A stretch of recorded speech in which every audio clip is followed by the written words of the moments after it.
we look at the book of Judges, there are many different types of roles that these judges take on. The most primary one, though, is the role that they have in rising up to combat Israel's enemies, to deliver Israel from its enemies. And what we have in the book of Judges is a cycle of sin. Sin brings punishment, divine punishment. The divine punishment is in the form of enemies that come against Israel. Israel then cries out to God, and God then raises up a judge, or in some cases, what's called a savior. The word for judge is shofet.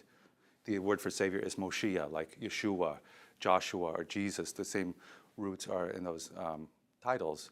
But savior, the savior quality is actually captures what the judge does better than the word judge, or at least our English word judge, and that is they save Israel from their enemies.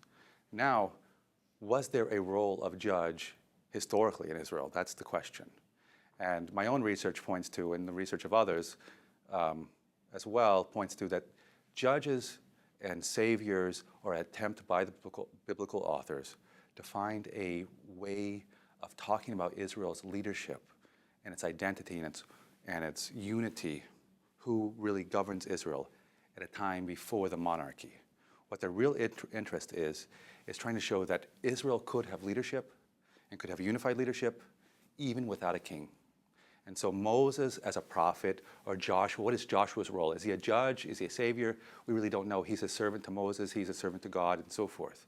But all of these roles, both from Moses, Joshua, and after them the judges, are ways to say we had leaders, we had good leaders who were not kings, who did not establish dynastic succession. And why is that so important? It's because the biblical authors are writing at a time when their kings had been deported, when their monarchy had been defeated, and they had been conquered both from Israel and then later from Judah. And so they're trying to come to terms with, can we be a people?